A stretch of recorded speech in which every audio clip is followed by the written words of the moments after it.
Recording in progress.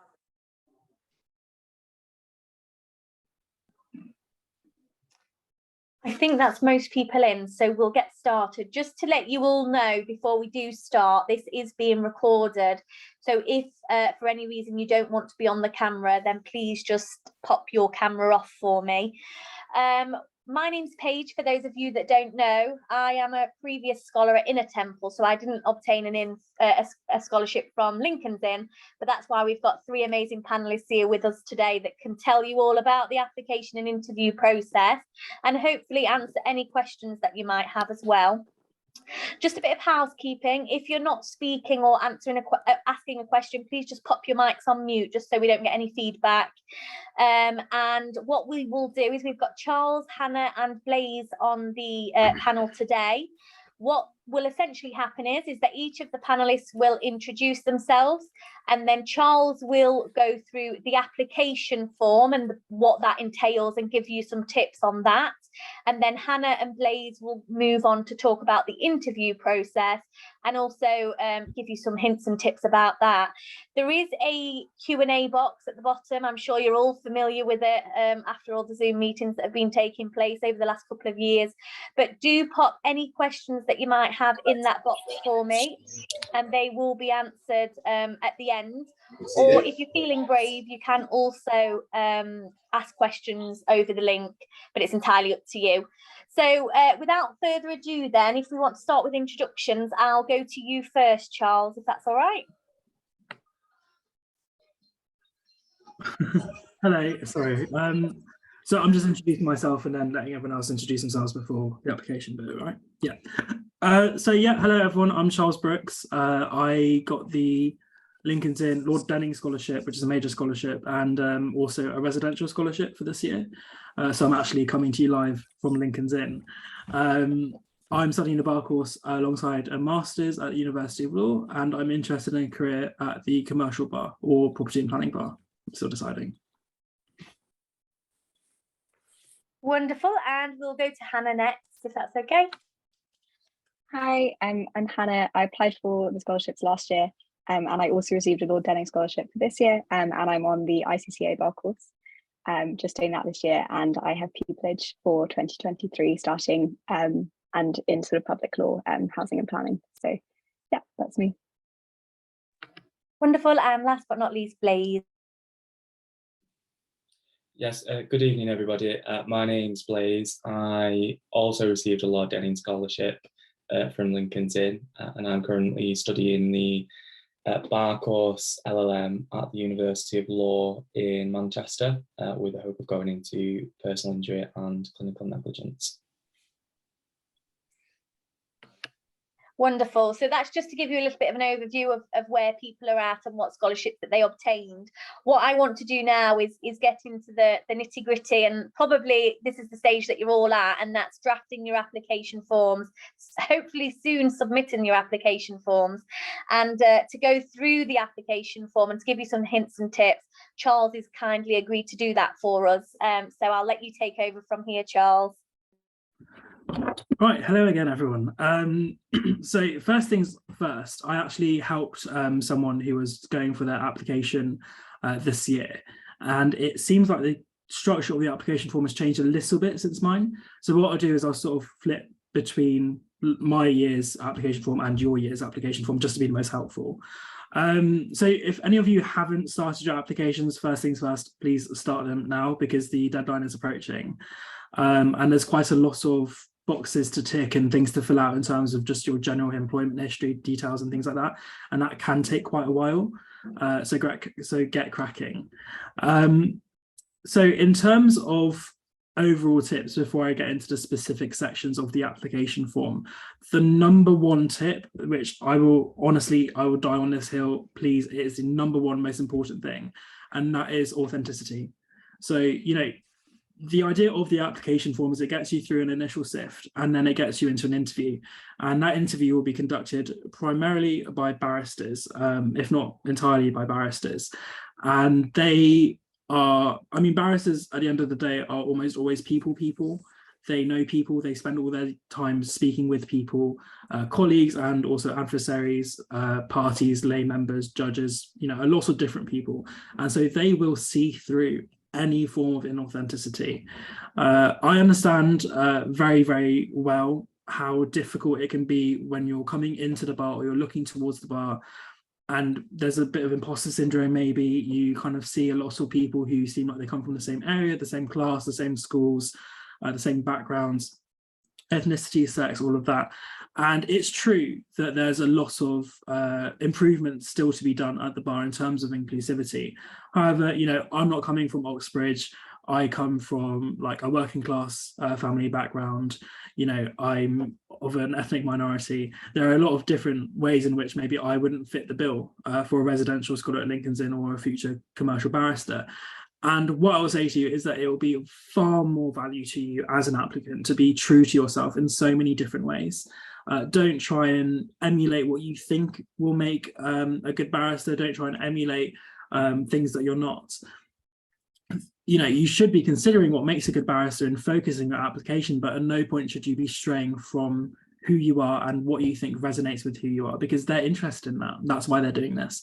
And a really important thing to keep in mind when you're writing your application is that the people reading these are only reading them because they volunteer to do so. Nobody's really, you know, paid to work on scholarship panels.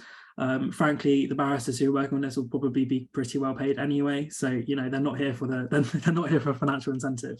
They're here because they have a passion and a drive, which I know Paige has as well, and I do have, and probably my fellow scholars here have as well, which is, you know, we are just really enthusiastic about helping people. We just are. So use that to your advantage and show them who you are. Tell them your story. Tell them anything that you can that is something that you're proud of, and don't be worried about, you know, sounding that you're not humble enough or you're arrogant, because they want to hear about you. So don't hold back, don't sell yourself short, because outside of this application, your CV and your details, they're not going to know anything about you. So keep that in mind. Now, just to briefly go through some of the specific things, common issues I think that people face. So they will ask you why you want to become a barrister and your commitment to becoming a barrister. So the important thing with this answer, and indeed all answers, is the structure. And also to have perfect grammar throughout as well. It probably goes without saying, but really proofread. In terms of structure, you want to explain how you view the bar and what your interest actually is in terms of becoming a barrister and what you want to do as a barrister. Frankly, if you're just going to the bar because you feel like it would be like a fun little time and you want to earn money, that's not going to be a particularly strong argument, particularly because there are far better fields to go into, which are much less expensive to get into and much easier to get into. But just think honestly to yourself, meditate on it, and then structure your argument in a way that makes that abundantly clear. And when it comes to structure, along with wording and sentencing, I found something that's really helpful is getting someone who isn't involved in law, someone who has absolutely no idea about anything to do with law, to read through it, because they will be able to tell you when you're sounding too legalistic. We've all read those case judgments where judges are speaking in a way that honestly it takes like half an hour to understand a paragraph because it's just nonsense. And if you read through your writing and you feel like you're getting stuck on certain sentences or words, then that's a sign that you need to change it. So moving on, I think the most important thing that people need to think about in terms of help I can give is where they ask you about areas or types of practice that would particularly interest you. And I say that this is important for two reasons. Firstly, again, authenticity. So when I did my application, I had no idea what area I wanted to go into. It's only actually in the past couple of months that I've really figured out exactly where I want to go in the bar. And so first, I actually, in my first two drafts, I pretended that I really wanted to go into criminal law because I have a background in advocacy. And so I knew criminal law was advocacy, so I thought that's an easy one to do. And it just read in a really boring and uninteresting and uninspired way, because frankly, I was bored and uninterested and uninspired. And they'll see that. And you'll see that if you read it objectively. So I then changed it and I just flat out said, I don't know what area of law I want to go into, but these are my interests. You know, generally speaking, this is what I feel I'm good at. So I'd probably really like to go to a set where I could explore some different areas. And obviously that worked. So, you know, the other thing I'd say in this regard, and then I will wrap up because I know I'm running close to 10 minutes, I believe. Am I Paige? You're okay, don't worry, you've got 5 more minutes. I'll give you 5 more minutes. Oh, great. Okay, cool. That's fine then. I'll speak more then. So the second thing I'll say with this section, remember that practice is very different to study, very, very different. And when I was reading through, I've read through quite a few different people's drafts at different stages just to help them out. And I was reading through one and they said that they really wanted to go into commercial law. And I was like, nice, me too. And then they said the reason they wanted to go into commercial law was because they got a pretty good grade in their contract law module in first year. And that was pretty much it. And then they said, I like it because it kind of involves more than just the law. And it's true. But what that shows to anyone reading it is that they don't fully understand commercial practice. And if the question is what area or type of practice at the bar is of a particular interest to you, and then your answer shows that you don't understand that specific area that you've chosen with no prompting, that's not going to look good on you, because it shows A, that you don't actually know enough about the bar to be truly committed to it, which goes back to the first section, and B, that you at least don't have the research skills to find out about that area of practice. And at worst, it just shows a certain level of inauthenticity. And so what I would suggest is, you know, LinkedIn is free, Google is free, Chambers websites are free. Look on them. You know, if you're interested in commercial law, go onto like Searle Court or Keating Chambers or something and look at their practice area for property and planning, and look at you know, Landmark, Cornerstone, Francis Taylor Building, Crime, Red Lion Chambers, you know, things like that. Look at their areas of practice, look at their expertise, look at the cases that they've done, which they'll always be bragging about on their front pages.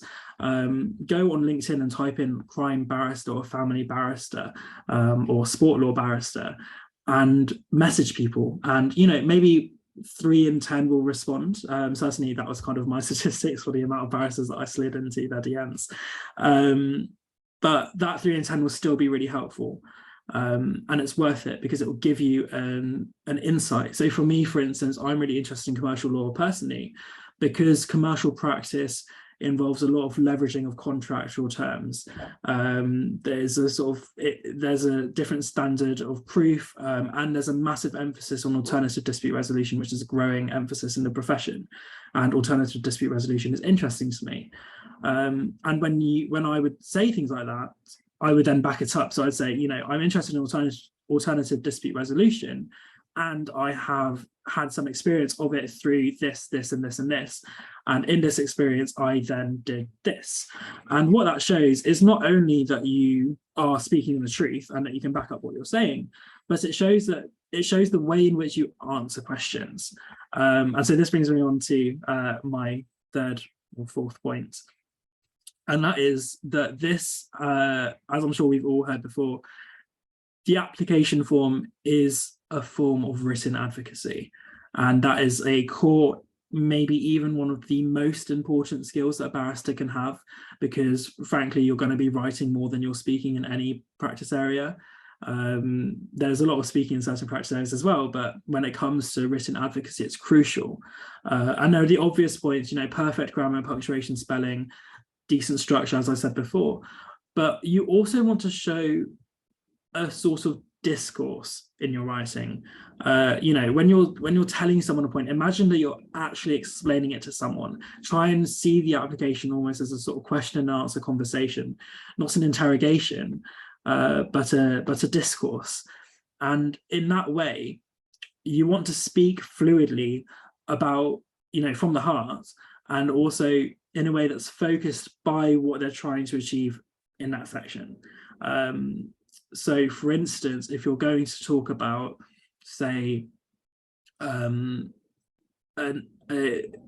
key something that you think is important to be a good barrister, then you want to make that point and say, I think that it's important that a barrister has, I don't know, good written advocacy skills. And then you want to follow up by saying, I think this because, and then you want to follow that up with something about yourself. and tell it like a story, because if it's interesting to read, if it feels personal, if they can get a bit of your character through the application form, then what you're able to do is you're able to make a connection with someone who's reading through. I think last time they must have had what, 300, 400 applications, if not more. That's a lot, and they don't have a lot of time to read through them. So if it's boring, if it's literally just a list, then you're not doing yourself any favors. So I highly recommend reading through it time and time again, getting a variety of different people from legal and non-legal backgrounds, pulling any connections you can, family and friends, to check for conciseness, to check for your natural flow of your sentences, and honestly anything else. If they have an opinion and they think, well, I'm not sure how this is relevant, either you may think, yes, it is relevant, let me argue with you, or you may think it's not. But either way, having that challenge to your thought process will let you come out of your head, and it'll make sure that your application is as good as it can be.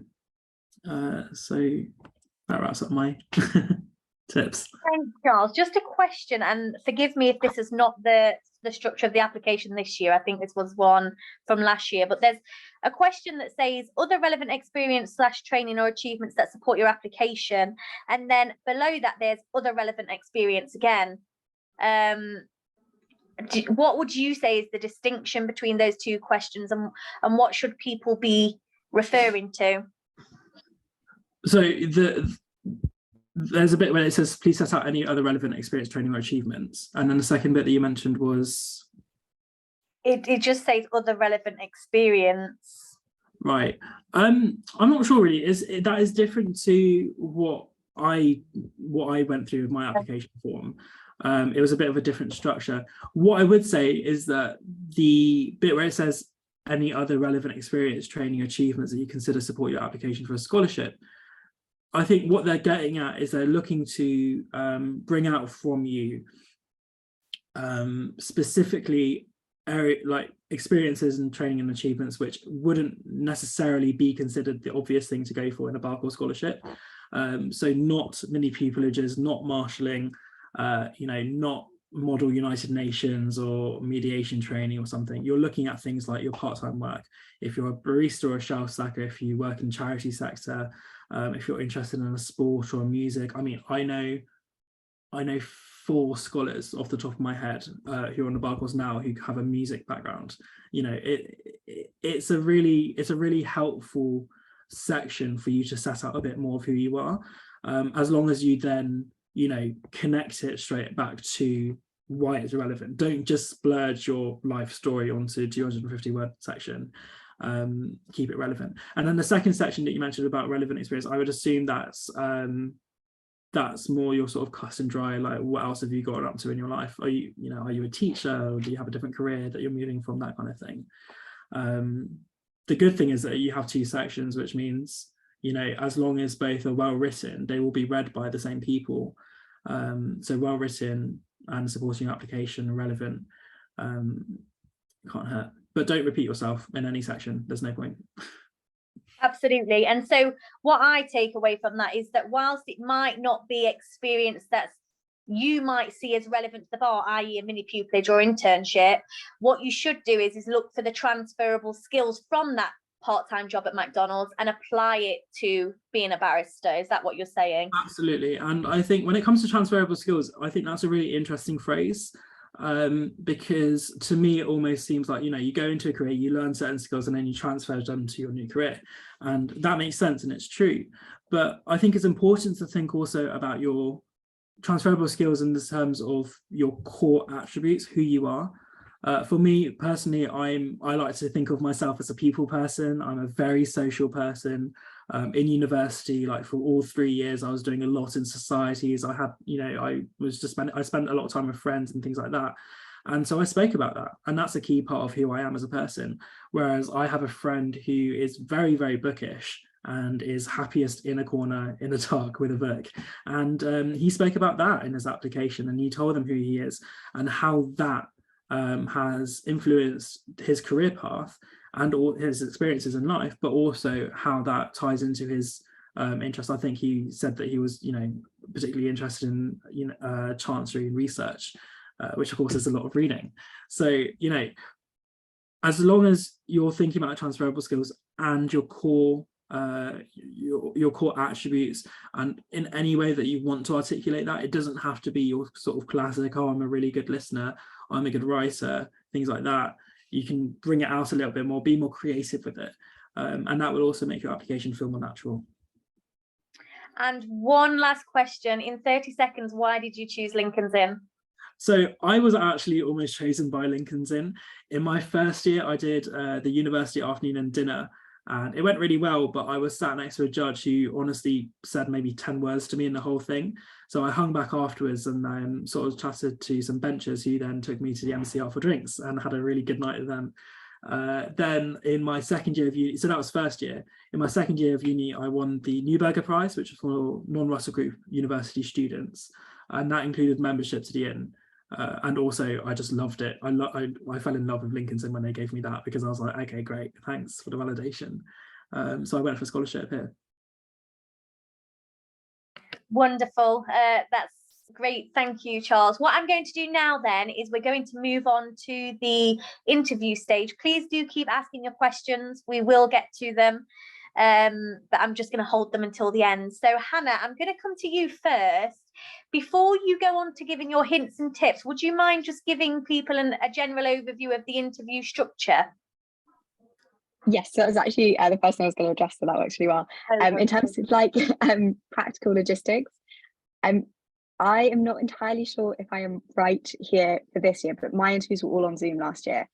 I'm assuming that's still the same.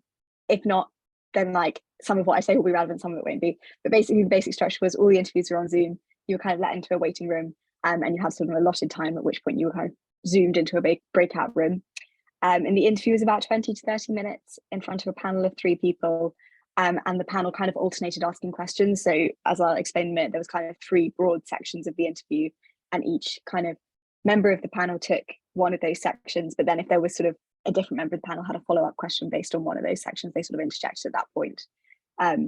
So that was kind of the broad structure of the interview. And my interview was sort of in late February, if that gives an idea as to timing. Because I know the application deadline is quite soon, but then it does take a little while for the interviews to kind of happen. And then the outcome was in April, May, something like that. So that's sort of overview of the interview structure, if that's helpful. Is there anything I missed there, Paige, or is that fine? No, great, thank you. Cool. Okay, and then basically in the rest of this, I'm just basically going to talk about firstly the content and the sort of structural content of the interview, preparation for interviews, top tips for a succeeding interview, and sort of how to approach your answers, and things like that. So in terms of the way the content of the interview was structured, I have to put my hand on my heart, place my have better memory here, but there was quite a lot going on around this time, so I don't remember the exact structure of this interview, but there's sort of 3 broad sections of the interview, as far as I can remember, are sort of general questions about why the bar, why any particular practice area. Obviously, as Charles has already mentioned, those are in your applications. So it's sort of building off anything that you'd said in those questions. And then there was secondly, some questions about your application specifically, which is a little bit more obviously dependent on what you wrote in your application. So I had quite an in-depth discussion with the panel about some of the debating that I had done. And so that kind of was a sort of diversion that we took. So yeah, I think that kind of depends on what they kind of pick up as interesting in your application specifically. And then the third section is sort of like more what I would call like law specific. So I was asked to give a presentation on a topic of my choosing. We were kind of told in advance that was something that might have to be asked about. And there was also maybe questions about sort of a news item of legal interest recently, things like that. So basically that comes under the sort of third category. So that was kind of the broad structure of the interview. And I suppose they could also obviously ask you about some of the legal work experience you've had done. I don't remember if I specifically asked about that, but that would also sort of be in the second section. In terms of preparation for the interview, we were given a list of sort of potential questions, sample questions in advance that were kind of like, this is broadly what you might experience in the interview. My top tip, which I'll come back to in a minute, is basically do prepare these in detail for a few reasons. The first one is it requires you to go back over your application in quite a lot of detail, which is useful because obviously you've written it in October and this application might be happening in February. And at that point, you might also be doing pupillage applications or bar course provider applications. So there's a lot going on and it's useful to know the specifics of your application because obviously that's the only thing your panel has in front of them. And second, if you wrote sort of like articles or did moots a while ago, it's useful to refresh your memory on the specifics of those. So I know there was a couple of blog pieces that I did. It was just useful to refresh my memory of what exactly it was that I wrote in those, because it was a while ago and I had forgotten. And so that's the first reason it's useful to prepare the questions. Secondly, for obvious reasons, they genuinely do ask questions along those lines. It's not a trick kind of set of sample questions. If they do that this year, I'm assuming it will be similar. So it's really useful to do those. And secondly, I think it's useful to prepare them in slightly more detail than you would imagine, only because even then, if they don't ask you like the exact question or the exact formulation of the question on the sheet, if you've done enough preparation, there's something to draw on regardless of what the specific iteration of the question is. The caveat to that is obviously don't prepare a script, particularly if it's on Zoom, because obviously there's a tendency or a desire then to maybe rely specifically on your notes, and that's not great. So obviously don't prepare a script, but kind of thinking about it in detail and giving it the time of day is really useful, because you do get these questions. I looked on my emails, I think it was about 10 days in advance of my interview. So yeah. And then fourth, in terms of preparation, just as like a side note, if you are asked to prepare like a presentation on a topic of area of law of your interest, or sort of like a specific issue, it's quite useful. You probably would do this naturally anyway, but quite useful to link this to a specific area of law that you've identified as being interested in your application, just from like a sort of common sense perspective. It shows and like evidences that you're interested in that area. So going further on preparation, I had so in terms of mock interviews, I had a mock interview with a sort of organization called HER-Bar, like HER space bar, which you can find on LinkedIn, and they basically paired you with a practitioner who gives you a mock interview. This was specifically advertised as a mock interview for pupillage, but to be honest, the first round pupillage interviews are really not that dissimilar to a scholarship interview. So if you can get one of those before the scholarship interview, that can be quite helpful. If not, I know like the INS have quite a lot of help available for interviews in general if you wanted to access those. I wasn't a member of an IN before applying for the scholarship, so I can't actually give you too much detail on that, but I think in general it is useful to have a mock interview if there's any way you can access one, even if it's just with someone who did it in the year before and who might be able to like give you an idea of what it's like. It's definitely good to kind of get the nerves out of the system. Okay, 3 top tips I have for succeeding in an interview. First, obviously, as mentioned above, do prepare the questions that they give you. And do reread your application as part of this. And specifically within this, I didn't mention before, prepare the questions that they've given you with reference to the criteria that they listed for your written application. So there's a list of criteria that they test you by for your written application, and that doesn't change once you get into your interview. So it's really helpful to kind of think about, like, refresh your memory of those criteria and think about how you can include them in your answers to the questions in interview. So it's the standard kind of oral advocacy, written advocacy, people skills, all that kind of stuff. Second top tip, and I think expect pushback from your interviewer panel, and insofar as is possible, don't get fazed by it. So I had a lot of pushback from one of the interviewers on my presentation on the legal topic, and I got questioned quite hard on it. I mean, I think it's obvious kind of when you're out of the situation to say that's part of the assessment process. They want to see that you can respond to them, but it can be something that throws you, I think, in the interview. I was quite lucky that happened right at the end, so it didn't kind of affect the later questions that happened in my interview.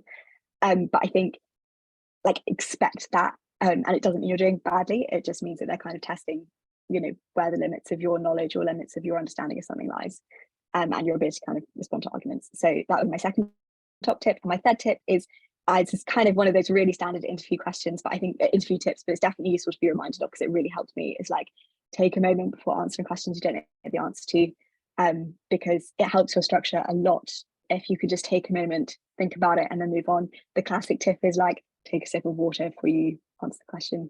And it feels like a really, really long time to you, but it really isn't that long of a time, and they kind of do expect it. And actually, I think not in the scholarship interview, but in a couple of the pupillage interviews that I had, it was invaluable to me to kind of take a moment and answer questions that I didn't really know, having taken that moment, and they really do expect it. Like, it wasn't a problem at all. I think in some of my interviews they were literally like, if you need a moment you can take one. So like, do it if it's going to help you. Okay, how to approach answers, and then some final matters, and I'm nearly done. So how to approach answers, I think Charles kind of touched on this with the written application, but I think for the written application, often people use the STAR method, which is specifically for competency-based questions, which is situation, what's the situation you're in, what's the task you were asked to do, what actions did you take, and what was the result. That works quite well for a written application. obviously it doesn't work as well for an interview because it's a little bit rigid. But I think the one thing to take from that method, if you do for responding to interview questions, is the result bit of it, just because it really was helpful for me to remind myself that I had to link back to be like, okay, what was the result of this action? You know, I was talking about like a scenario that I had in debating. I was like, okay, what did this teach me? What was the result? Why is this relevant to the question I'm answering? So I think sometimes you can divulge into a situation and explain all the story and everything, and they're like, why am I telling the story? Kind of, why is it relevant? What does it tell the interviewers about what I learned? So that was really helpful. And finally, just quickly, other matters, really boring procedural stuff.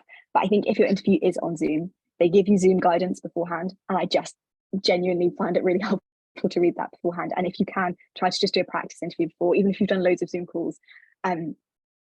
It's going to sound really daft, but even trying to do the interview at the time of day that you would have it, because I had a situation in one of my Barclays provider interviews where the sort of light came in through the window, and because I had my background blurred, it then also blurred out my whole face, which like obviously you're not going to be marked down for, but it's useful to know that before you go into the interview, so just avoid like getting you thrown on things that really shouldn't throw you.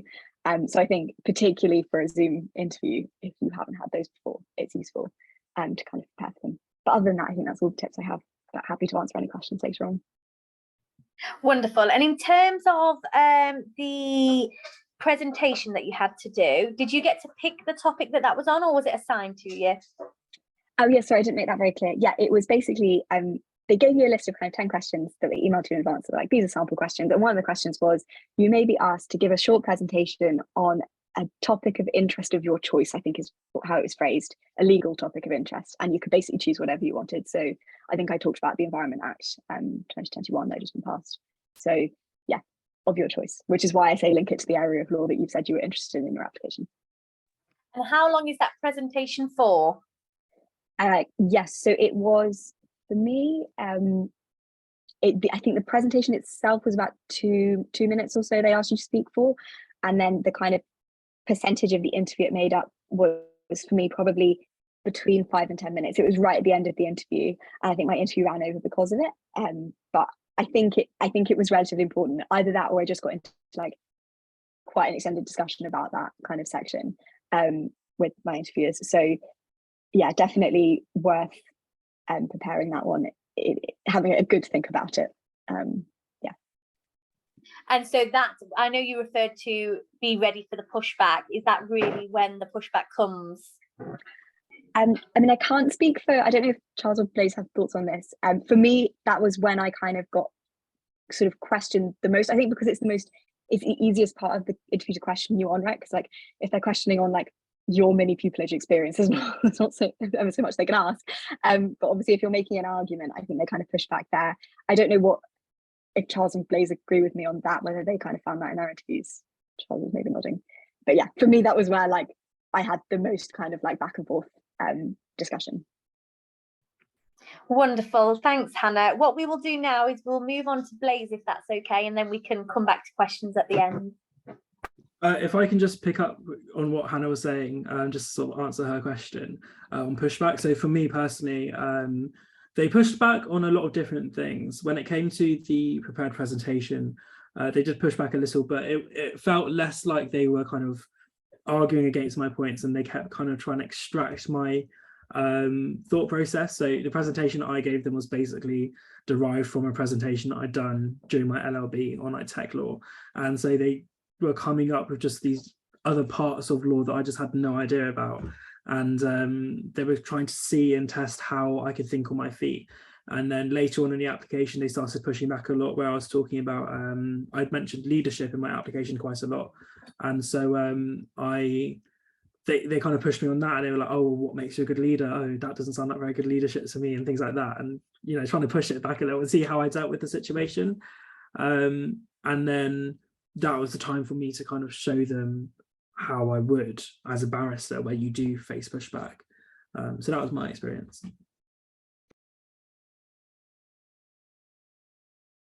Thanks, Charles. Yes, so Blaise, if we can move on to you, that would be great. Yes, hello everybody. Sorry in advance, I am recovering from quite a bad bout of flu, so if you hear me coughing, I do apologise. So I think I'll primarily focus on the question section and the advocacy section. Hannah's overview was very comprehensive and very helpful, so I won't go into too much detail about the overall structure. It is interesting to know actually that other people who were interviewed were asked quite a lot of questions from the prepared questions sheet that was sent out in advance. I wasn't actually asked any questions that were on the sheet that was sent out in advance, which was quite interesting. But what I would recommend is that you draw up kind of like a grand list, and this will be helpful for pupillage applications in the months to come, so January, February time, of every single moot, mini pupillage, marshalling experience, essentially a mini CV, and any work experience or pro bono, which I think is very important, and identify and match any potential characteristics or anything that they look for within their selection process to individual pieces of work experience that you've got. And if you can do that, and if you can use one piece of work experience for pro bono scheme, for example, for each criteria, then that will be very, very helpful. And it will show a genuine commitment to the bar, and it will show that you've gone out of your way effectively to make yourself a fantastic candidate. That's what I did, and I think that worked quite well. In terms of the questions, I was pushed back, and I was also cut off during questions. So if that happens to you, I felt quite disheartened after I got off the interview, and I was positive that I hadn't got a scholarship. And I will go on to speak about this later. My mentor at the time said, "Don't worry about that. It's just because of time constraints. They have a lot of people to get through, so it's not a reflection on you. So if that does happen, don't be too disheartened. It doesn't necessarily mean that you've not got a scholarship." In terms of the questions, as Hannah said, I was asked, I think it was about 1 or 2 questions per panelist, and they touched on different areas of the criteria. Moving on to the advocacy section then, and this is the part that I really enjoyed about the interview at Lincoln's Inn, and is something that made me choose Lincoln's Inn to apply for a scholarship. I think it's one of the only inns that gives you an opportunity to speak freely about a topic of your interest, and I think that's actually quite a fantastic opportunity to speak about something that you're genuinely passionate about and interested in. And as Hannah said, I would recommend that you link your presentation to the area of law that you wish to go into. So for me personally, I spoke about, it's quite boring, I won't go into it in too much detail, of secondary victims in clinical negligence cases, because a big case at the time had just gone through the Supreme Court, through the Court of Appeal, and I think at the moment it's just been granted permission to go to the Supreme Court. One of the panelists was actually a High Court judge in clinical negligence. So just a caveat to that, when you do select a topic to speak about during the interview, make sure that you know it inside out, and particularly if it's a case, you've read it front, back, and every which way that you can, to ensure that you're very familiar with it. And that speaks for pupillage interviews as well. If you've mentioned something about a particular case that a tenant has done or something on the website, then they will probably ask you about it in an interview, I suspect. So make sure that you are familiar with it in a lot of depth. I did face pushback, and I was questioned about the case and my thoughts about the case and my view on the case. So it is important to take a definitive stance, but also show that you show willing and understanding of the other side's perspective and the strengths in their argument. And really, they're not particularly interested in what you choose or the topic that you decide to speak about. They're interested in how you are as an advocate. Can you push back? Can you think on your feet? And do you have the ability to deliver a piece of advocacy without falling apart or not being able to answer any questions? Because you will be asked questions by judges in court, so you do need to be able to understand the argument, potentially understand the holes in your argument, and deliver a persuasive piece of advocacy. I don't think there's much more that I can add. If I just round off by giving my 3 top tips, pace I think is very important, both for scholarship interviews and pupillage interviews. Speak slowly and also take a breath or take a minute before you answer the question. I did that in both my scholarship interview and in my pupillage interview, and I think that works quite well, and it was reflected upon in my feedback. I would also suggest that you listen to the question. It's sometimes tempting to dive straight in with an answer, but think about the grand list that you prepared, think about the pieces of work experience that you've done in the past, and think about on your feet how you compare your particular pieces of work experience to the question that they're asking and to the characteristics that they're trying to elicit from you and match up to their criteria. I think it's also quite important not to ask a question at the end if it's something that you could research easily for yourself online. Don't ask a question for the sake of asking a question, and just be yourself. It's very important to carry that through from the application phase into the interview. Be yourself, and try and relax and enjoy the interview as best you can. Thank you, Blaise. And I know that a few of you have spoken about this criteria. Can you just let the people on the Zoom know where they can find that criteria? Yeah, so I think they've updated it for this year. It is on the website. I've just had a look under in the top banner, scholarships and prizes. And then if you go down to bar course and application criteria, there are 4 main criteria. So intellect, which I suppose will be derived from your academic background, but also any additional things or hobbies that you may have that show necessary intellect, and motivation for the bar. So that might be things from mini pupillages, marshalling, any work experience or pro bono, and personal characteristics such as independence of mind, honesty, leadership and teamwork, and communication. So that'll be through things like moots, or any pro bono legal advice that you've given, be that in university or extracurricular. Wonderful, thank you. And I'm sure that there will be lots of people on this Zoom that are worried that they don't have the experience to, fulfill being a scholar.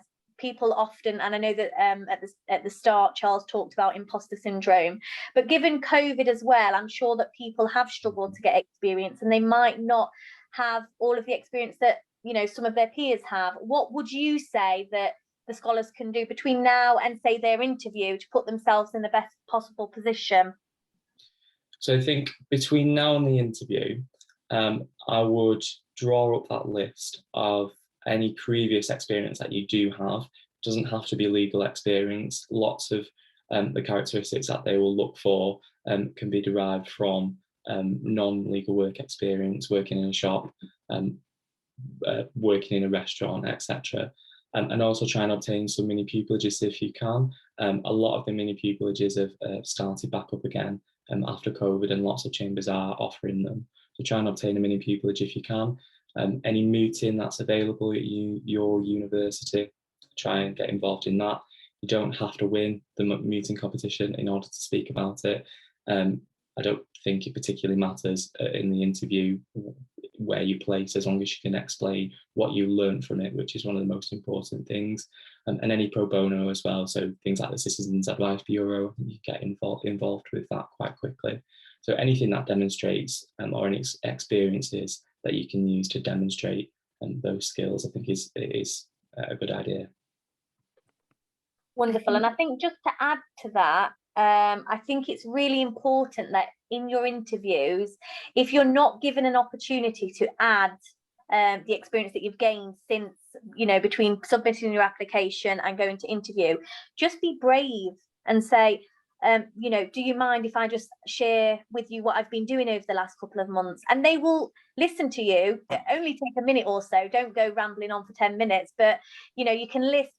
I understand that I might not have been in the strongest position when I submitted my application, but look at all these great things that I've been doing since, whether that be going to Citizens Advice, whether you've sat in the public gallery at court, or you've taken part in an online competition. There's bail application competitions and plea mitigation competitions and moots, and various other things that go on all over LinkedIn, outside of university and within university, that you can definitely take part in between now and your interview.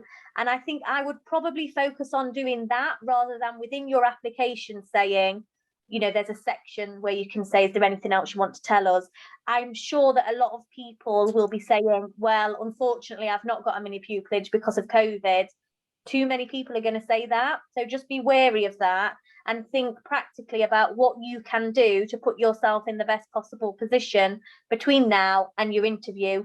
And then you can say then, well, at the time I didn't have this experience, but now I have. And it doesn't have to be a mini pupillage, it can be anything, but definitely try and enhance your CV if you're looking at it and thinking, oh, there's not much on there, and you're struggling to meet the criteria. Use the time now to fulfill the criteria that Blaze has set out for us before you get to your interview. Sorry, Hannah, I can see that you wanted to add something. No, I was just going to say, I actually did find myself in this kind of position, I think, with the COVID kind of thing, that you didn't have the kind of classic experience. I think just to add, I think they're expecting that. I think they're expecting people to not have as many pupillages at the moment, because of the situation. And mine were all online, any that I've done.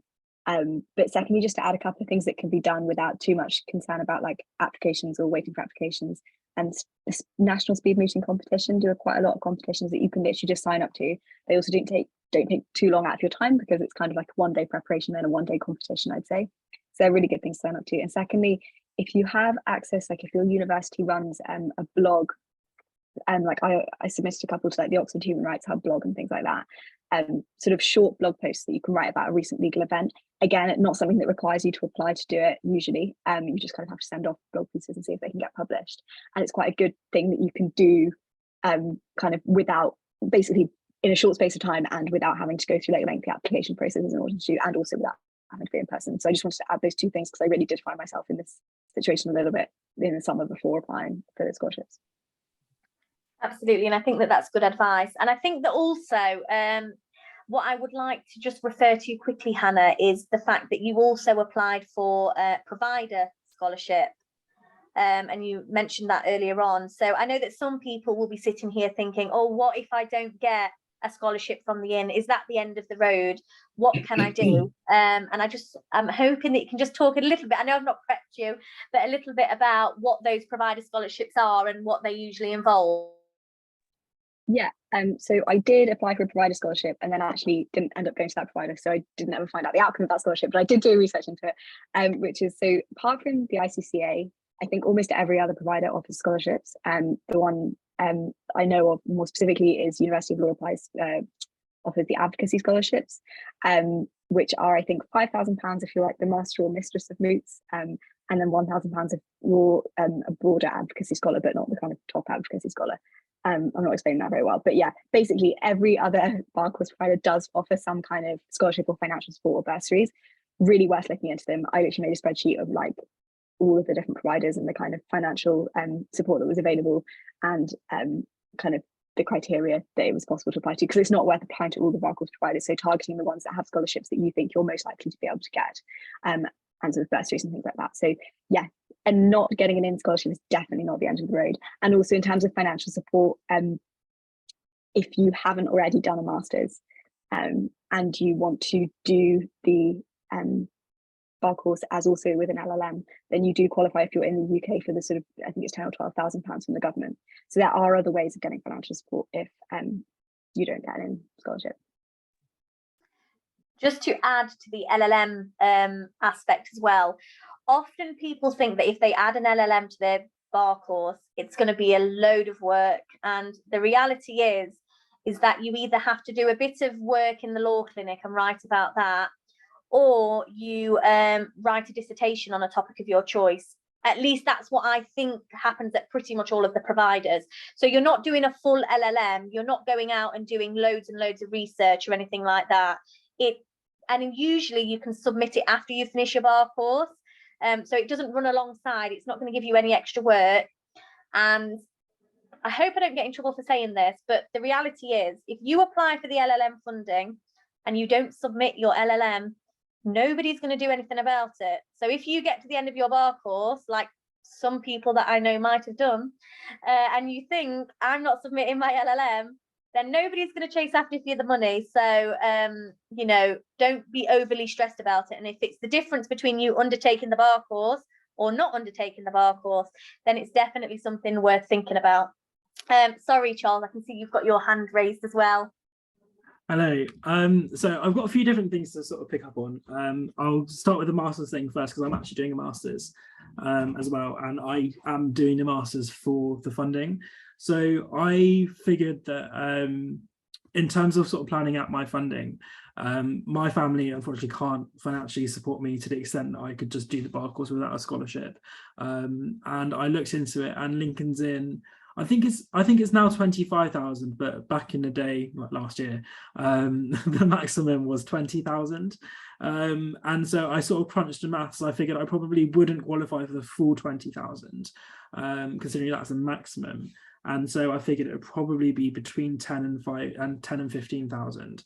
And so that plus then the master's loan, which I think was 11,900, then worked out in a way that I could then sort of push myself through. So every bar course provider in London, at least, except ICCA, provide a master's.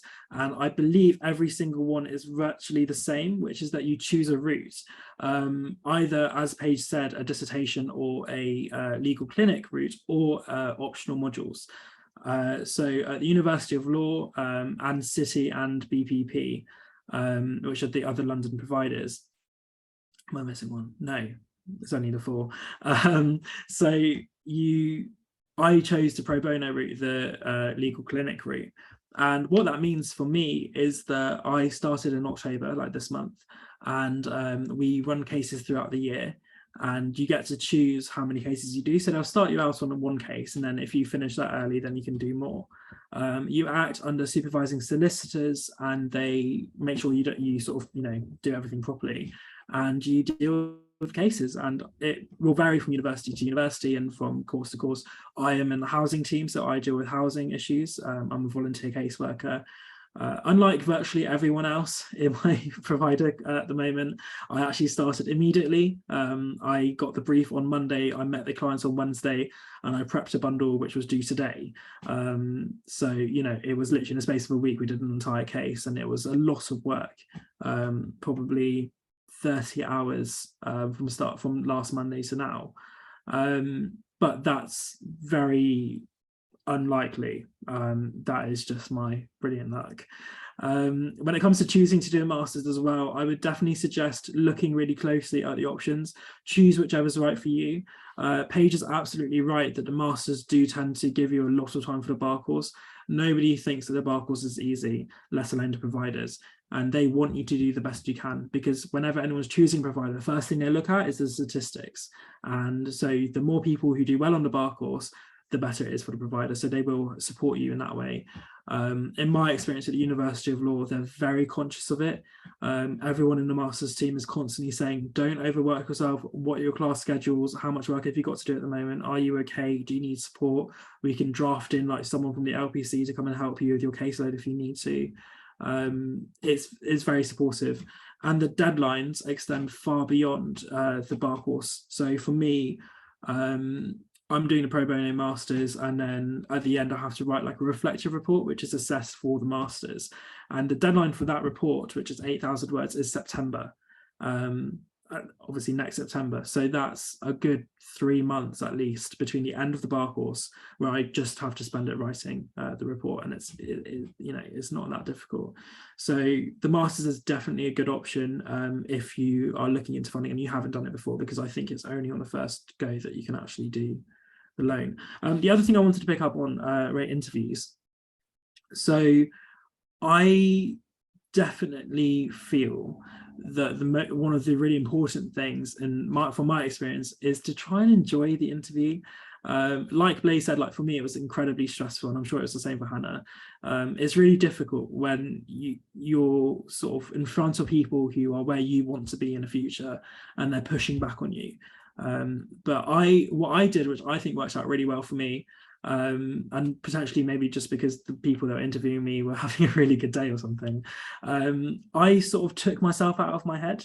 I went into this sort of state of being where I kind of just decided that I was the best that I was going to be at that moment in time.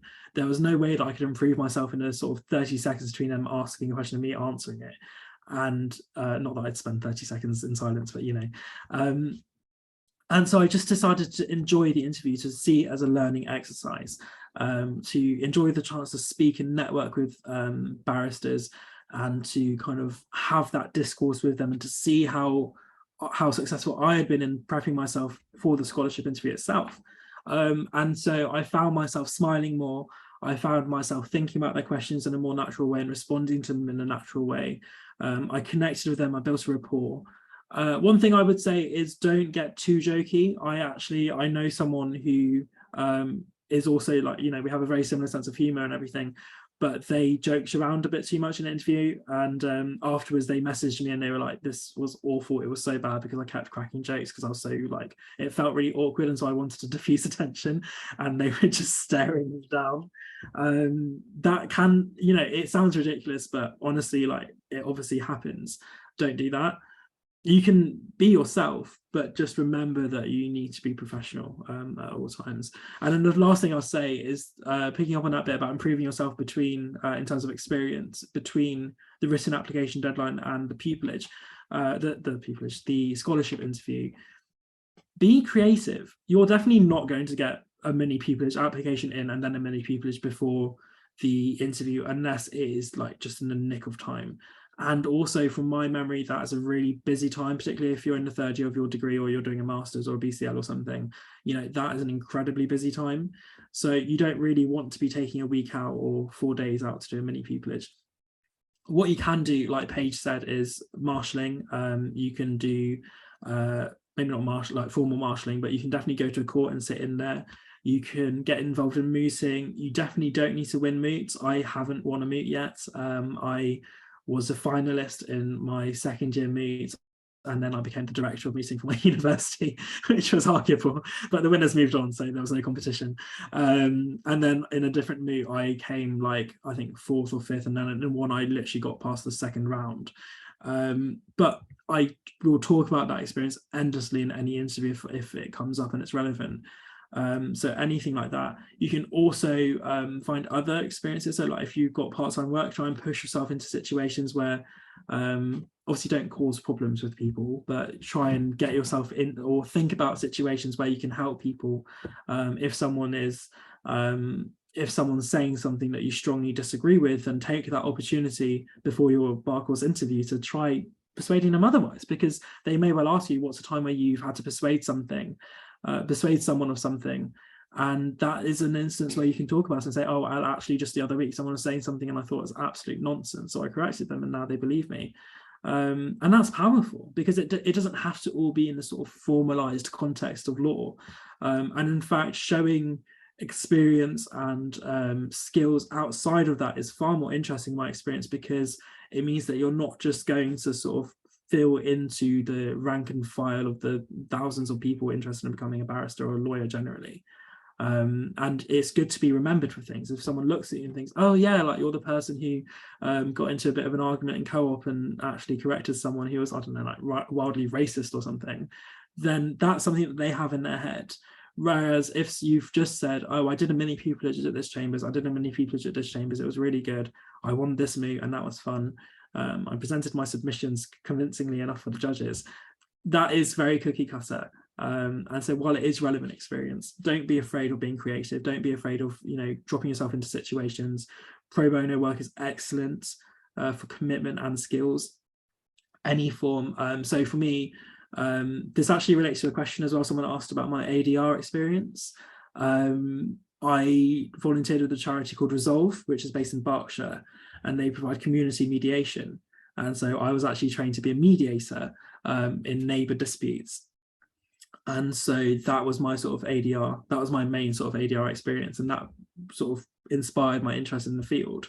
And I mean, when you're trying to get people to agree because one person's being really loud and one person keeps lighting bonfires at 9 p.m. and it's really annoying for the other, and they hate each other wildly and they want to kill each other, in a way you're actually the opposite of being a barrister, because you're not choosing a side, you're not advocating for one or the other, you're making a decision. And you're not even making the decision in a legal sense. The idea is that you bring them together to make a decision without you being too involved.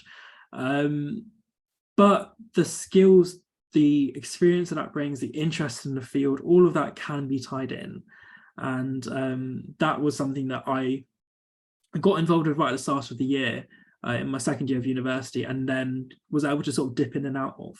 So set yourself up for these things that you can take what you need from when you need from. And that will allow you to build that experience between interview. And Paige is absolutely right. There's nothing wrong with starting an interview and saying, before we begin, I'd actually just like to catch you up on what I've been doing since. I did that. I did say that because I had done different things and they listened. And then we spoke about it towards the end of the interview. So highly recommend. Thanks, Charles. And just before we go to questions, I know at the start you mentioned that you're a residential scholar. Do you mind just briefly telling people what that is and how you can potentially get it? Yeah, absolutely. So this is probably the most incredible part of my life at the moment. It is sort of ridiculous. So Gray's Inn and Lincoln's Inn are the only two inns of court that have residential scholars. Middleton Inn don't.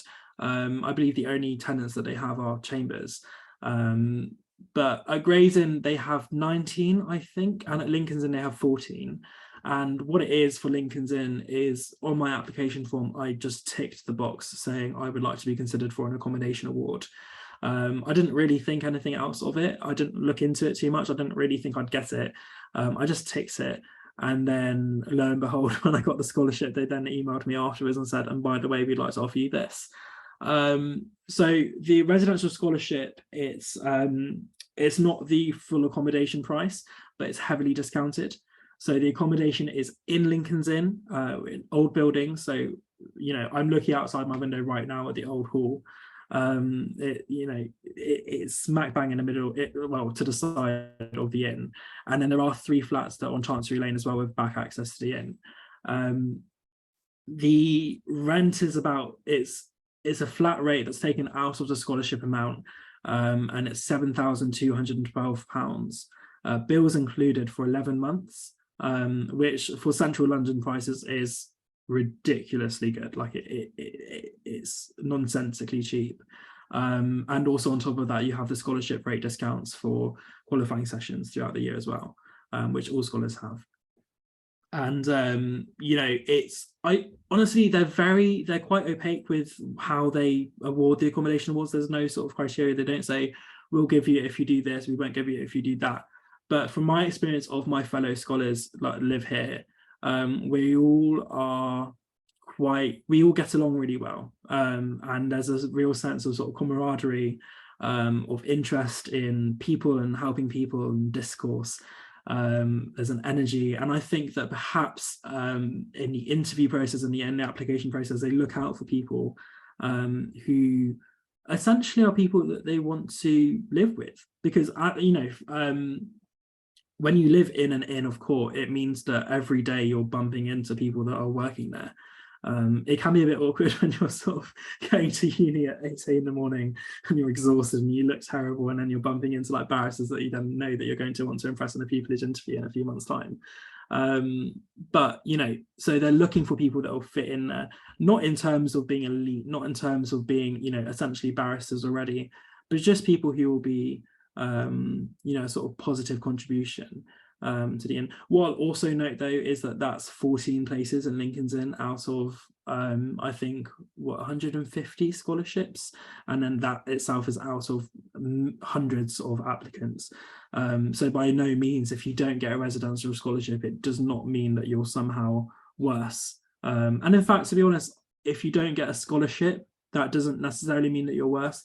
I've said this to quite a few people. Given how fierce the competition is, it's extreme. There is, an incredible amount of people that apply for these scholarships, and from a very broad breadth of, experience and around the world. So if you don't get a scholarship, it doesn't necessarily mean that you weren't good enough to get one. It potentially just means you were unlucky. So you can absolutely apply again. I would suggest trying to improve yourself in that year just to give yourself the best chance you can, but you can apply again. And for me, my plan was that if I didn't get a scholarship, I wouldn't go and do the bar course. I would go away, do something else, earn some money, save up, and if I hadn't saved up enough, apply for a scholarship again, and if I didn't get it and I didn't have enough money, again, wait another year. So that is a completely valid approach. Just, you know, be pragmatic for yourself and be true to yourself. Yeah, I'll give way to Blaze. Thank you. Blaze, sorry, what was you going to say? Yeah, just quickly, I just wanted to touch on that actually. It's just Charles has reminded me. I actually applied to a different inn first time round. So I graduated in 2020, slap bang in the middle of the pandemic, which wasn't great. I applied to a different inn, didn't secure a scholarship, and actually took 2 years, well, yeah, around 2 years out, and worked for about 18 months as a paralegal within personal injury. So if you don't get a scholarship, that is one option open to you. But if you don't secure a scholarship, it doesn't mean that you won't secure pupillage. I know many people who I graduated with and people who graduated before me that didn't secure a scholarship and obtained pupillage pretty much straight away or within the first 1 to 2 years. So by no means is it a reflection upon your chances of securing pupillage in the future. I think there are probably just more applications than there are scholarships. So don't be too disheartened and carry on. Absolutely, I'd agree. I think somebody told me that it's probably about 50-50 in terms of the people with scholarships and people without that succeed and get pupillage. So don't be disheartened. What I will say, just picking up what Blaze said, I know that he said that he applied for a different inn the year before, and then he applied for Lincoln's and was successful.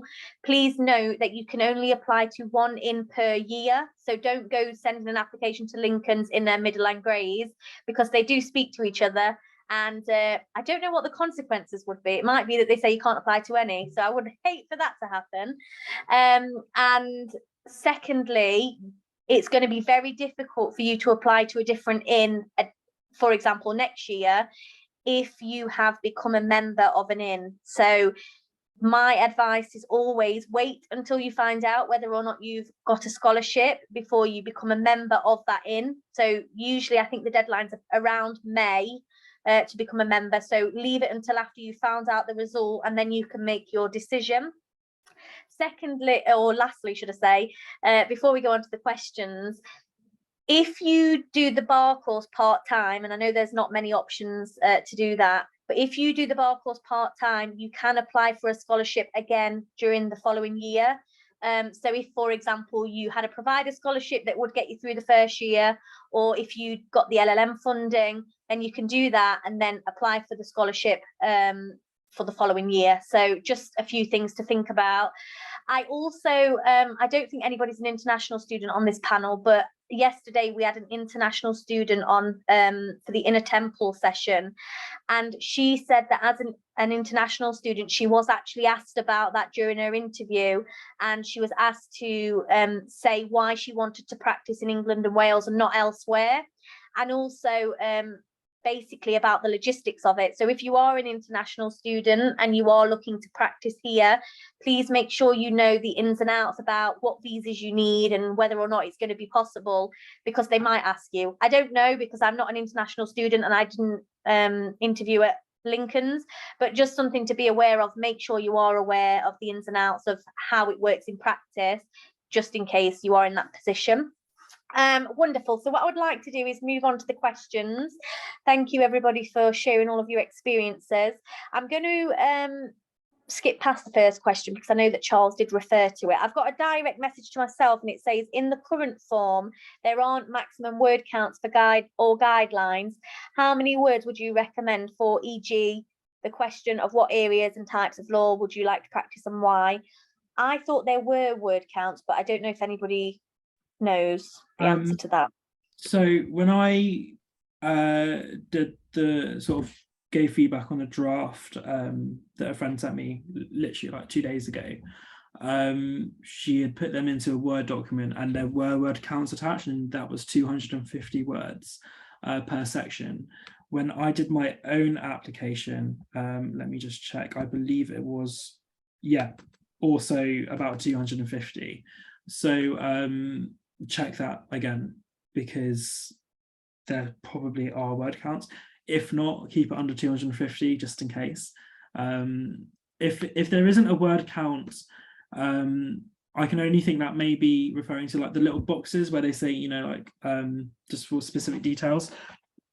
In that case, in the very unlikely instance that there are no word counts, just be completely concise. Say what you need to say, nothing more. I think there's been a clarification in the chat that it is Okay, 250 words. Yeah. And that had me worried for a second. Right. Wonderful, thank you. And I think I might have caused some confusion about saying the relevant experience and then relevant experience. It might just be so similar to what Charles was saying, the person that sent me their application copy and pasted the questions. So I actually haven't seen the form because I can't get on there without applying. So it might be that they've just copied it incorrectly, and it is just asking you about relevant experience, training, achievements, etc. So if it's not a question on the form, you've not missed anything. It's probably just me getting confused. It's been a long day.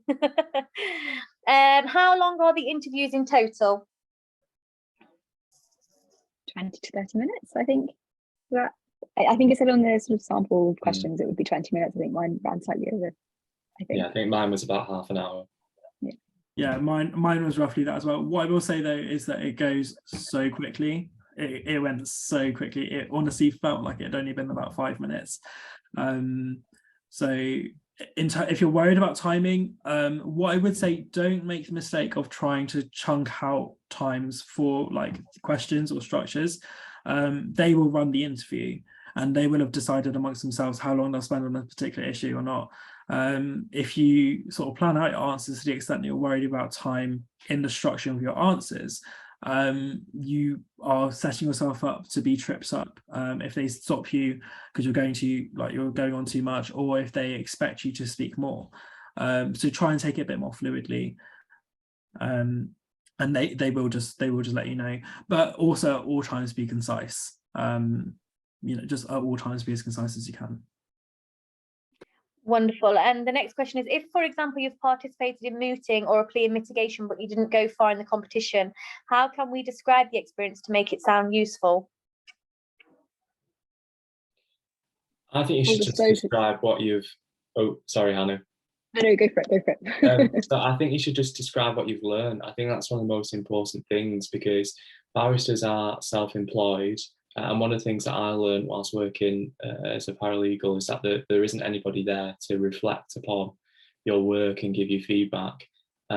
So really try and take it as an opportunity to reflect upon what you've learned and what you do differently, if you could change anything, and explain how you went about preparing for whether it be a moot or a plea mitigation, and research methods and things like that. But most importantly, what did you learn from it would be my advice. Also, if it reassures anyone, I don't think I've got past the first round of any moot that I've done, or have definitely, or maybe one of them I had, but I had sort of other kind of debating experience. I hadn't done a huge amount of mooting, but yeah, it definitely isn't like the be all and end all if you haven't gone far in moots, because as Blaise says, you get plenty of experience even if you don't do really well in the competition. Yeah, and just to pick up on that as well, so last year I was the co-director of mooting for my university, or like Master of Moots, and so I sort of dealt with this sort of thing a lot. The thing about mooting and pleas and mitigation, any sort of advocacy exercise, mock trials, the whole point of it is that it is sort of putting you in the shoes of an advocate, whereas as a law student, you're almost more for the bench view, because you're looking at the law itself rather than a specific particular view. So in terms of how you can describe the experience to make it sound useful, think about how it was useful to you.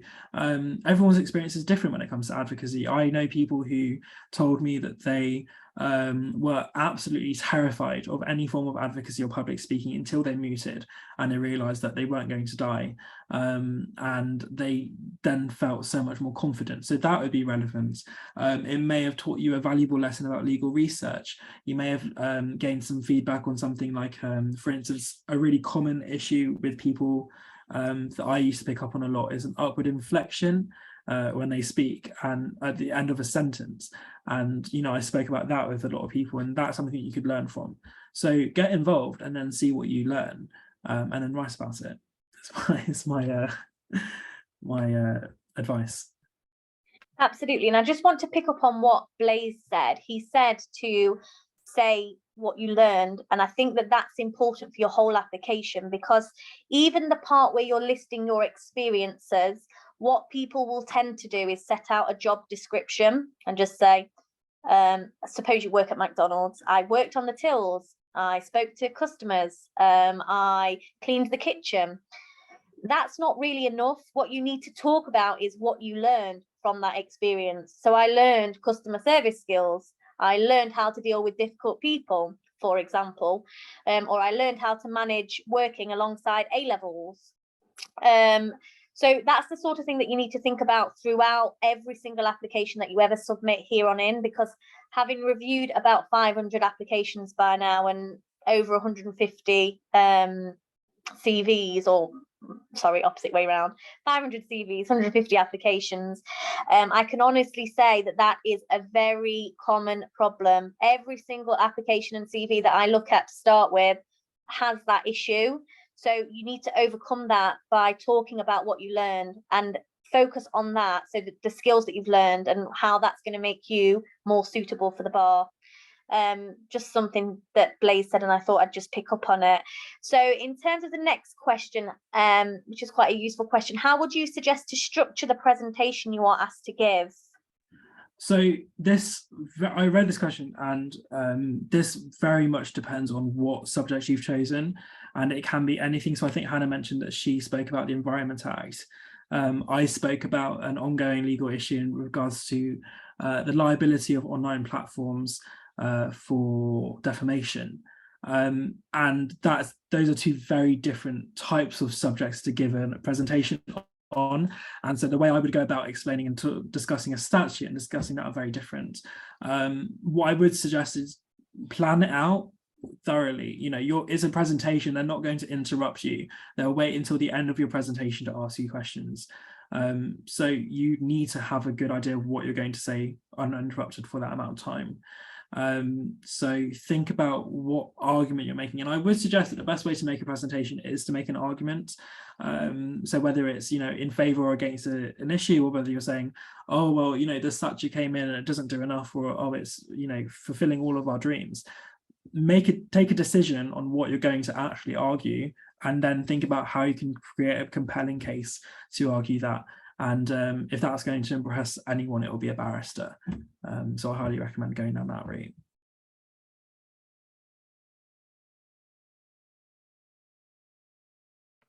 Wonderful. I'll just move on to the next one. So on the application, they ask for the bar course provider you are going to.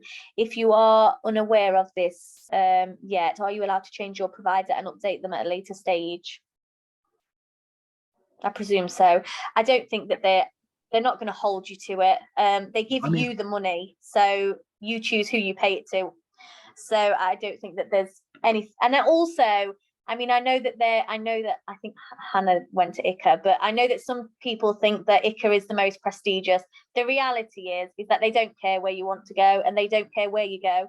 And it's not like, you know, some people get really snobby about whether or not somebody went to a Russell Group or a non-Russell Group university. There is none of that at the bar. All of the bar course providers are equal. Some of them might get better results. I'm not disputing that, but you know, it's not going to make the difference about whether or not you get a scholarship if you go to ICA or BPP, for example. Also, before you enroll as a student at Lincoln's Inn, you have to tell them what course provider you are in, so that you can enroll for qualifying sessions. And I don't think I told them until that point, so because I obviously didn't know I hadn't applied, so it really doesn't matter. Yeah, I didn't apply for the bar course at all until I got told that I had a scholarship, and then it took me about a week to kind of get over it before I even thought about doing that. I fully didn't expect to get a bar course scholarship. It was my first time applying. I was in the third year of my undergrad degree. I did not think that I would get it, so I didn't apply. So in that box, I just wrote, I can't remember if I said I don't know or whether I just put like the University of Law just as a placeholder. It doesn't matter. Just regarding other providers as well, there are differences between them in terms of, the structure of their courses, what they deliver. Also, obviously I can't speak to the quality of anyone but the University of Law, but what I will say is that obviously each provider is individual, and so whether or not there are differences in the quality of teaching or structure, certain reputation of resources, the size of classes, the quality of the employability service, which is really important, things like that. Look into that, use your research skills, talk to different people, pull connections on LinkedIn, literally just find anyone who went to City, BPP, ULaw, ICA, Cardiff, Northumbria, everything, and ask them about their experiences. And that, I think, would probably be the best way if you're struggling to choose between a provider and you're not fussed about getting a master's or a very specific structure. Like ICA's structure is very unique, I'd say. I don't think anyone does it like ICA, with a 3-month pupillage cap, which is really nice for those who have pupillage. But yeah, so do your research, essentially. Wonderful. And oh, sorry, Blaise. What did you say? I'll choose ULaw because it's the best. I mean, listen, they've all got their problems. That's all I'm saying. You only have to go on Twitter and LinkedIn.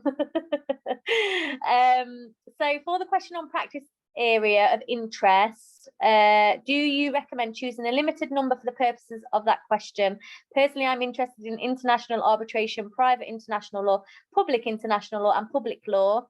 I'm torn whether to broadly say I'm interested in public and commercial, then moving to why through the examples, or to say them all. So my opinion on this is there's 2 choices for you. First is to discuss everything, but what you have to keep in mind is if you do that, you obviously have a much lower word count because your words are taken up by your practice areas. So think about how in-depth you want to explain this. They may well pick up on it in an interview, like I think Hannah mentioned. So if you really passionately don't want to exclude, say, like international arbitration or environmental law from your discussion of your interests, then don't. But your second option, which is choosing some, I think you can be quite strategic with. You don't, this answer, if you say all of this and then you decide to be a legal aid criminal barrister whose work completely resides in, like, the magistrate's court, nobody's going to come to you and say, right, well, in your 2022 application, you said this, how can you explain yourself? No. So you can be strategic with it. Think about what you can explain the most, perhaps which interests you have the most experience in, or which you might sound more credible in terms of that being a practice area of interest. As long as you can speak about it convincingly and effectively in a way that makes you sound like you know what you're talking about, then I would say stick with that, unless you feel really passionately about all of them, in which case be true to yourself, but be concise with your word count. Yeah, I'm also just wondering on this whether you could group these. I know you've said sort of grouping them as commercial and public law. I think those are quite broad headings. You can probably group them slightly more specifically of like international commercial law potentially, and then like public law with a particular emphasis on environmental law and human rights, because there's a lot of obviously crossover between a lot of these ones. So even if you just group them in a way that allows you to choose one example that covers maybe 3 areas, and then you can expand on that in a topic. Like I was really interested in environmental law and human rights law actually, but I had like one experience that kind of covered both. So I just went, I'm interested in environmental and human rights law, but here's like my experience that covers both of those things. It just saves on your word count. But yeah, kind of as Charles said, it's like depending on your situation, I'd imagine. Wonderful. So I think that that's brought us to the end of the questions right on time, because it's 7:30. So I'd just like to thank the 3 of you for taking time out of your busy schedules to do this. I hope that the people that are on the Zoom have found it incredibly useful, and I'm sure that Charles, Blaise and Hannah would be happy to answer any questions that you might have outside of this if you want to connect with them on LinkedIn. On my original post, their details are on there, so I'm sure that don't inundate them, but I'm sure they'll answer any questions that you might have. Thank you all for joining us. This will be recorded and I will pop the recording on a little bit later on this week. But good luck, everybody. You can do it. If I got a scholarship and I didn't think that I was going to get one, and I didn't know anybody that got one before, and I did zero preparation, you're already one step ahead of me. So I'm sure you'll all be absolutely fine. But thank you all, and have a lovely evening. Yeah, absolutely. Thank and you. Thank you, Paige, for the event, because it's a logistical nightmare, I'm sure. Thank you so problem. much. Yeah. Bye. Thank you. Take care. Bye.